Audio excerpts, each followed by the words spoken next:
अस्सलाम वालेकुम नाज़रीन, डॉक्टर दानिश रियल फोकस के साथ हाज़िर है।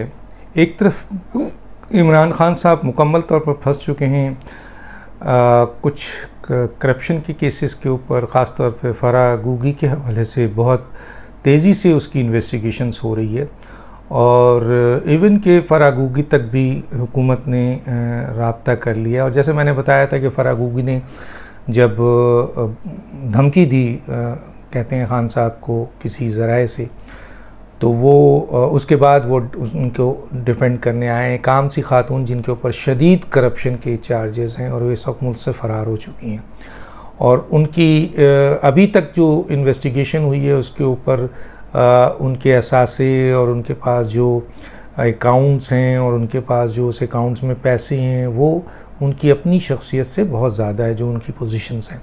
बहरहाल इमरान ख़ान ने एकदम आकर जो है प्रेस कॉन्फ्रेंस की और पूरी प्रेस कॉन्फ्रेंस एक फरागूगी की सपोर्ट में कर दी।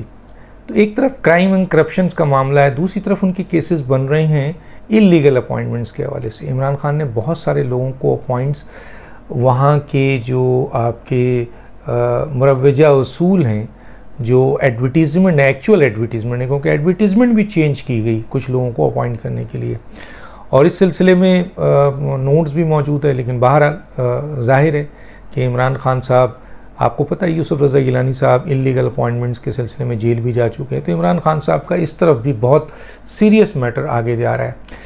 तीसरी तरफ फॉरेन फंडिंग केस के हवाले से फ़ैसला होने वाला है जो कि इमरान ख़ान के लिए सबसे बड़ी घबराहट का मैटर है। और भी कुछ केसेस खुल गए हैं जो क्राइम एंड करप्शन की तरफ है। दूसरा जो इमरान खान के लिए परेशानी आ रही है वो ये आ रही है और उन्होंने ख़ुद इसका इज़हार भी किया और उनके साबिक़ आपके वफाकी वज़ीर इत्तलात जनाब फवाद चौधरी और दूसरे वज़रा ने भी इस बात का आके ऐलान किया है कि इमरान खान के ख़िलाफ़ ऑडियोज़ और वीडियोज़ आ रही हैं। तो ज़ाहिर है उस ऑडियोज़ और वीडियोज़ का पहले से बताने का मतलब ये है कि जी उनको पता है कि इस तरह की ऑडियोज़ वीडियोज़ मौजूद है और ईद के बाद आना है और उससे इमरान ख़ान की साख्त तो ख़राब होगी, पीटीआई की साख्त भी ख़राब होगी।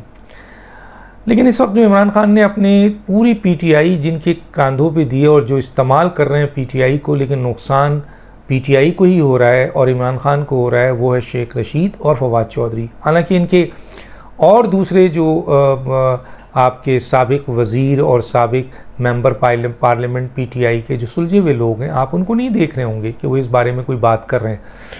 तो इमरान ख़ान साहब इन दोनों को इस्तेमाल कर रहे हैं और ये दो पीटीआई और इमरान ख़ान को इस्तेमाल कर रहे हैं, इसमें कोई दो राय नहीं है। अब देखते हैं कि दोनों में से कौन किसको इस्तेमाल कर लेता है।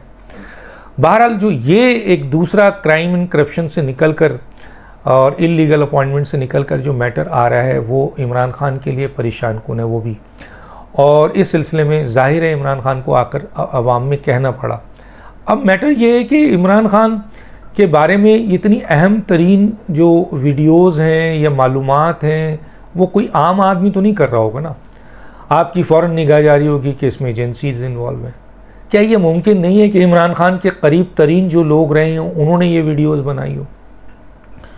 देखिए, मैं एक शख्स का नाम तो नहीं लेना चाहता, सिर्फ कोड कर देता हूँ 3 हज़रात को जिनके बारे में उन्होंने कहा था और ख़ुद पीटीआई के फाउंडर मेंबर्स नहीं थे, सीनियर तरीन मेंबर थे, उनका स्टेटमेंट है। मैं उनका नाम नहीं लेना चाह रहा लेकिन मैं कोट कर देता हूँ। उन्होंने कहा था कि 3 आदमी रिस्पॉन्सिबल हैं, इमरान इस्माइल, जुल्फ़ी बुखारी और ओन चौधरी। ये तीनों का नाम उन्होंने लिया है कि ये जो इन चीज़ों का ताल्लुक़ होता है वीडियोज़ का, ऑडियोज़ का, इन चीज़ों में ये 3 शख्सियत का उन्होंने नाम लिया। वक्त आएगा कोई पूछेगा तो मैं बता दूंगा कि उन साहब का क्या नाम है जिन्होंने ये बात की है। अब सवाल ये पैदा होता है कि ये जो तीनों हैं ये क्या करते थे। मसलन कोई इनकी इन्वेस्टिगेशन करेगा, इंक्वायरी करेगा। मैं एलिगेशन नहीं लगा रहा, मैं इल्ज़ाम नहीं लगा रहा, इन तीनों का नाम उन साहब ने लिया है, मैं एज़ इट इज़ आपके सामने कर रहा हूँ। लेकिन सवाल मैं उठा रहा हूँ कि आखिर ये 3 हज़रात जो इमरान इस्माइल हैं, जुल्फ़ी बुखारी हैं, ओन चौधरी हैं, इनका इमरान ख़ान के साथ दोस्ती तो समझ में आती है या उनके साथ वो रहे हैं, सियासत की है, लेकिन इसके अलावा वीडियोज़, ऑडियोज़ और दूसरे जो अखलाकी मसाइल हैं उसके हवाले से इन लोगों का क्या ताल्लुक़ है। ये बहुत ही इम्पॉर्टेंट बात है, इन्वेस्टिगेशन इस पे जारी है जो मैंने सुना है और इस सिलसिले में इन 3 आदमियों के हवाले से चीज़ें सामने आ रही हैं कि इनको बहुत कुछ पता है। पीटीआई की ख़ुद ख़वातीन जो इस वक्त मुख्तलिफ़ पोस्ट में बैठी हैं, उनके भी बहुत सारे व्हाट्सएप ऐसे हैं, अगर उन व्हाट्सएप को शो कर दिया जाए तो अंदाज़ा आपको होगा कि उनके साथ किस तरह की डीलिंग की जा रही थी उस ज़माने में। हालांकि वो पीटीआई की ख़वातीन हैं और उन्होंने लोगों को इन्फॉर्म किया कि आप जो हैं, अब क्योंकि मैं किसी के पर्सनल मैटर्स को ओपन नहीं करता कभी भी, चाहे वो इमरान हो, चाहे वो नवाज शरीफ हो, चाहे वो कोई भी, कभी नहीं करता, लेकिन इन इश्यूज़ के ऊपर गुफ्तगू ज़रूरी है। मेरे पास भी व्हाट्सएप है जिन ख़वातीन के जो है वो बातें, और ये उस ज़माने में मुझे दिया गया था जब मैं एक जंग लड़ रहा था पीटीआई से कि इमरान खान से या उनके लोगों को, क्योंकि हर आदमी, हर मिनिस्टर, हर पीटीआई का सीनियर आदमी जो है वो अपने अपने किसी जानने वाले को, जिन लोगों ने पीटीआई के लिए कुर्बानी दी ख़वातीन ने, उनको नहीं आगे आने दिया जा रहा था, बल्कि कोई सेक्रेटरी को ला रहा था, कोई दोस्त को ला रहा था, कोई फला को ला रहा था। और इस पर मैं प्रोग्राम कर चुका हूँ, अगर आप मेरा पिछले प्रोग्राम देखें, मेरा ख्याल है चैनल 24 पे था उस वक्त जब मैंने ये प्रोग्राम्स किया था। तो उस वक्त जाहिर है मुझे भी व्हाट्सएप भेजे गए थे, लेकिन मैं डिस्क्लोज़ नहीं करना चाहता। अगर मैं चाहूँ तो व्हाट्सएप डिस्क्लोज़ कर दूँ, उसमें पर्दा नशीनों के भी नाम आएंगे, उनके भी नाम आएंगे। रेहाम खान के बारे में कहा जाता है कि उनके पास एक बहुत बड़ी ख़बर है, और वो उन तमाम ख़बरों को, वैसे तो बहुत सारी ख़बरें हैं उनके पास, और हम इमरान खान से कहते हैं, बल्कि मेरे पास एक मैसेज आया, मैं शायद ट्वीट करने वाला था, फिर मैंने छोड़ दिया, कि इमरान खान साहब, रेहाम जो हमारी भाभी थी और हैं एक लिहाज से, अभी तक हमारे लिए बहुत इज़्ज़त व इफ्तिखार है उनकी, ठीक है आपसे डिवोर्स हो गई, तो उन्होंने जो भी किताब लिखी उसके अगेंस्ट आप यूके में और पाकिस्तान की अदालतों में क्यों नहीं गए? एक सवाल उठाया किसी ने, मुझे कहा, मैंने उसको नोट किया। इसी तरह उन्होंने कहा कि हमें आपकी किरदार जो कशी की जा रही है उस पर आपसे हमदर्दी है। उन साहब ने लिखा, बहुत अहम आदमी हो, लेकिन क्या वजूहत है कि जो आपकी किरदार कशी कर रहा है, जो आपकी वीडियोस बना रहा है, जिसके बारे में आपको इल्म है, तो आप उन लोगों को ये बातें आप ज़ाहिर है कहेंगे गलत है। अगर सच है तो फिर तो बड़ी बात हो गई, और अगर गलत है तो वो जो किरदार कशी कर रहे हैं, करने वाले हैं, जिन लोगों ने वीडियोस बनाई है, जिन लोगों ने आपके ख़िलाफ़ ये पूरा महाज तैयार किया है, आप उसके ख़िलाफ़ अदालतों में क्यों नहीं जाते हैं?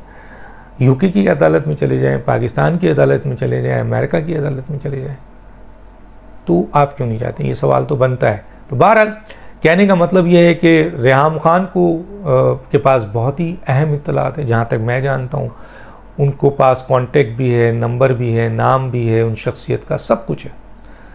तो यहाँ से बात करते हुए मैं आगे निकलता हूँ, लेकिन मैं जो बात करना चाह रहा हूँ वो ये है कि एक इत्तला है कि इमरान खान भारी रकूम देने को तैयार है उन लोगों को जिनके पास ये वीडियोस हैं। ये इत्तला है।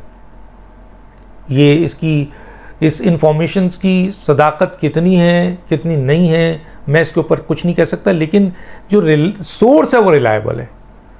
वो इतने परेशान हैं इमरान खान, एक तरफ इक़्तिदार से निकले हुए हैं, प्रोटोकॉल छिन गया है, कोई लिफ्ट नहीं कराता है, वो जो शाहाना ज़िंदगी थी, वो जो प्रोटोकॉल था, वो बादशाहत का अंदाज़ था, वो जो आपका एक मैंडेट होता है, वो सब छिन गया है, तो उस पर बहुत परेशान है।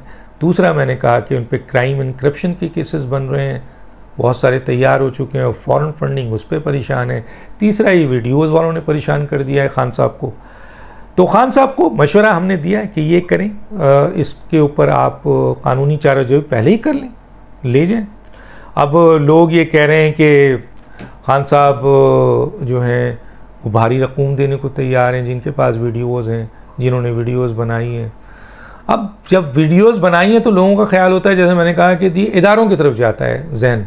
ये ज़रूरी नहीं है कि इदारे हों। जैसे इमरान खान ने ख़ुद कहा कि जिन लोगों के पास वीडियोज़ है, या जो वीडियोज़ वो सिर्फ PMLN के लोग नहीं हैं, ख़ुद कहा उन्होंने।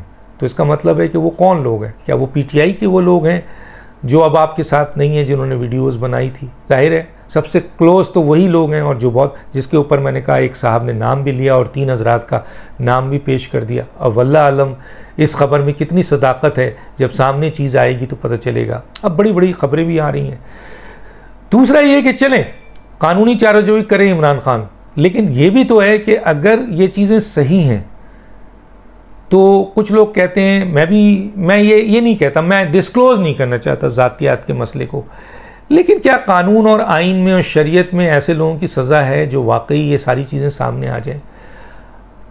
दुनिया में अगर आप यूके में देख लें, अमेरिका में देख लें, सिविलाइज मुल्कों में देख लें, लिबरल्स कंट्रीज़ में देख लें, कोई अगर इस तरह की गैर अखलाकी चीज़ों में पाया जाता है और जेन्युइन पाया जाता है तो उनकी सदारत चली जाती है, वजारत चली जाती है, मेयरशिप चला जाता है। अमेरिका से देखें ना आप, मेयरशिप चला जाता है। यूके में देखिए पार्लियामेंट से निकाल दिए जाते हैं, ये कहकर छोड़ नहीं दिया जाता है कि ये इनका ज़ाती मसला है। तो कुछ लोग इसको ज़ाती मसला बनाकर छोड़ने की बात करते हैं। और एक बात यह है कि अगर किसी चीज़ का कानून है तो वो तो लागू होगा अगर आप गलत काम करेंगे। अब तौहीन आपके मज़हब का कानून पाकिस्तान में है, बनाया है, इसी पार्लियामेंट ने बनाया है। कुछ लोग कह रहे हैं कि जनाब ना करें, तो फिर कानून निकाल दीजिए, पार्लियामेंट से हटा दीजिए, तो फिर कोई नहीं करेगा। इतनी सी बात करके ये मैं आगे आता हूँ कि कानून क्या रास्ता लेगा अगर ये ऑडियो वीडियो आएगी, या सिर्फ सियासी फ़ायदे लिए जाएंगे या सियासी नुकसान किया जाएगा। बड़े अहम तरीन लोगों का ख्याल है कि कानून अपना रास्ता लेना चाहिए। दुनिया में हुआ, चलें इस्लामी शरीयत को छोड़ दें, इस्लामी दुनिया में छोड़ दें, जो यूरोपियन कंट्रीज़ हैं, जो अमेरिका है, जो यूके है, क्या वहाँ ही ऐसे वाक़यात के ऊपर सज़ाएँ नहीं दी गई? लोगों को सदारत छोड़नी पड़ी, लोगों को अपने ओहदे छोड़ने पड़े, लोगों को मेयरशिप छोड़ना पड़े, लोगों को अपनी पार्लियामेंट की अपनी रुकनीत छोड़नी पड़ी। यही यूके, अमेरिका, मैं चाहूँ तो गिनवा दूँ आपको। तो कहने का मतलब ये है कि क्या कानूनी चाराजोई होगी, ये बड़ी बात है। तो इमरान खान साहब 3 चीज़ों में फंसे हुए हैं, और चौथी चीज़ उनके लिए मुश्किलात पैदा कर रहे हैं शेख रशीद साहब, फवाद चौधरी साहब, जो बार बार ये आकर पाकिस्तान के इदारों को धमकियां दे रहे हैं, खाने जंगी की बात कर रहे हैं, आपके खूनम खून लॉन्ग मार्च की बात कर रहे हैं, खूनी लॉन्ग मार्च की बात कर रहे हैं। कल कला को अगर कोई लॉन्ग मार्च हुआ और उसमें 2, 4, 5 अफराद का खून हो गया और हलाक हो गए या शहीद हो गए, तो फिर ज़िम्मेदारी कौन होगा? शेख रशीद, फवाद चौधरी या इमरान खान? इमरान खान को मज़ीद मुश्किलात में डालने वाले ये 2 हैं।